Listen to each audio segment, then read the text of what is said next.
Talk to Alp Mehmet, who's chairman of Migration Watch, because the net migration figures for the whole of 2022 will be published later on this month, around about the 25th of May. And we've found that the year before, it was 504,000. And Robert Colville, amongst others, highlighted this number to us a week and a half or so ago when he wrote about it in the Sunday Times. And quite frankly, as he said, this is a far more worrying number than the numbers coming in currently on the small boats, because it's a much bigger number. And the worry now is that the number for 2022 will be even higher. Let's find out from Alp what he knows. Alp, a very good afternoon to you. Good afternoon to you, Mike. Now, it's true to say, isn't it, that a lot of the people who are on this list are counted as students. But one of the things that I think people will be surprised about is that students who come here to study are allowed to bring family members with them as well. They are indeed, but students come, how long are they here for? 5, 6, 7, 8 years? Right. We also know from Home Office figures that those who arrive here as students, something like a fifth of them stay on indefinitely. So it's not really a matter of they come temporarily and leave. It's much more than that. Can I just go back a little bit to, you said something like 750,000 came last year. It's actually considerably more than that who came, Mike. The likely net migration figure, when you take away those who have left, is going to be, we reckon, considerably more than 500,000, which it was to the year to June.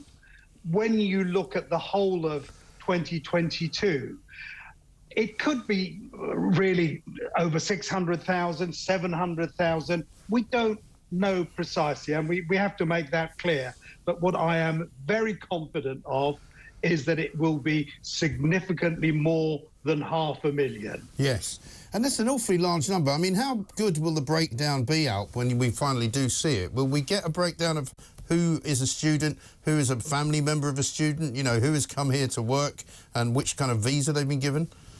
We will get that, but the fact is that when you look at the overall figures, it isn't just those who are coming in as family members, coming in as students, coming into work, and that is one of the major factors. You'll remember that in 2019, the politicians who were then looking for our vote from the Conservative Party, namely Boris Johnson, was saying that there will be control, and not only will there be control, but there will be reduced immigration. We said at the time that that was absolutely not the case. The likelihood was that it would be increasing in numbers. Net migration would go up, it wouldn't reduce, and that's precisely what's happened. Yeah. What really concerns me, Mike, if I can just elaborate a little why I'm concerned, is if you think back to the spring budget, the OBR said that net migration was settled at around 245,000. Right. Well, I think that's really understating it by a significant amount. Totally.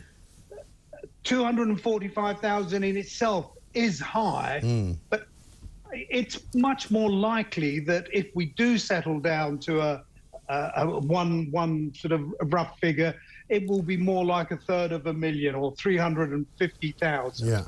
Now, if you have net migration of 350,000, what that means is that over the next 20 years or so, you're looking at a population increase of 9 million people. That's because of immigration of migrants and the children of migrants. Yeah. The OBR is looking at something much lower than that, and a population increase over the next 20 years of about 5 million. Yeah. That's wrong, and it understates it by about half. And that in itself, or indeed almost 100%, that is significant. That is something that we should all be worried about. Right. No, it's 9 million huge. people in 20 years is huge. It is huge. And also, in the piece that I read with these figures in them, the suggestion was that the number of houses being built currently is around about 140,000 a year. So there's no room for them, physically no room. There's no houses for them to live in. So, you know, that's going to cause more mayhem in the housing market. And if we are going to be seeing this number of people coming in, then surely the government has to accommodate them somewhere. Well, absolutely. Housing, schools, the NHS, your local GP, the people on the road. It has such an impact. And I know that if you look at a particular community, if they don't have thousands of young men descending on them, being plonked in their midst, they don't necessarily become aware of the fact that there is this level of immigration. But the point is that even if immigrants who have crossed the channel are suddenly placed in accommodation near people in the north, west, in the northeast, it's a great deal more than that number of people that we're really looking at. It's not just those who are crossing the channel. And that in itself is an area where which prompts me to say that the numbers for the whole of 2022 will be a lot higher, because the figures to the end of June, which would have included those crossing the channel, there was only about 12,000 came in up until that point. If you look at the second half of 2022, it was something like 30,000 who came.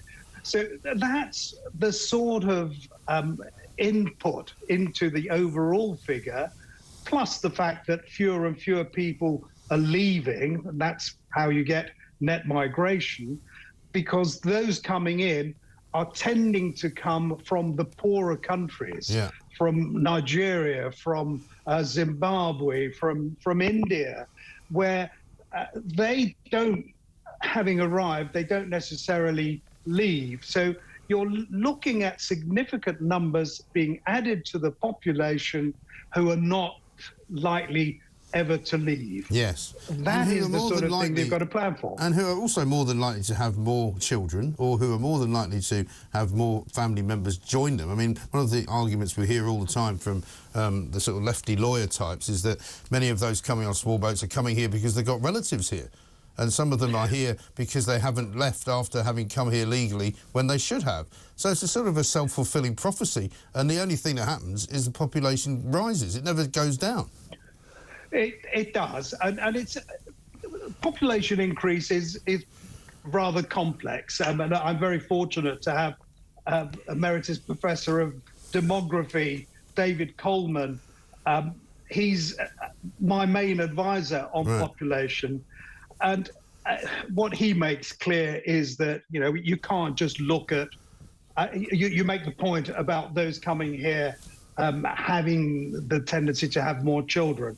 Well, population increase, and when you come to calculating how much population is going to increase by, that you have to take account of the fact that children who either join or are born here, that is what makes up the overall number, not just those who are coming in, but those who are being added to the population because essentially people are arriving from overseas.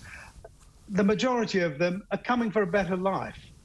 If you're coming from Zimbabwe, frankly, you're coming here not because you're really looking to get away from somewhere where you're being persecuted. You're coming here because you want a job, you want an education, and you want a way of life that allows you to really exist in a much better environment than you would if you were in your own country. And that applies to any number of countries in Africa where more and more people are making their way from. And that, I'm afraid, is something that the OBR, when it says, oh, this is a good thing, it's growing the economy, well, yes, it grows the economy, but what it does is also become a cost, an additional cost on our economy,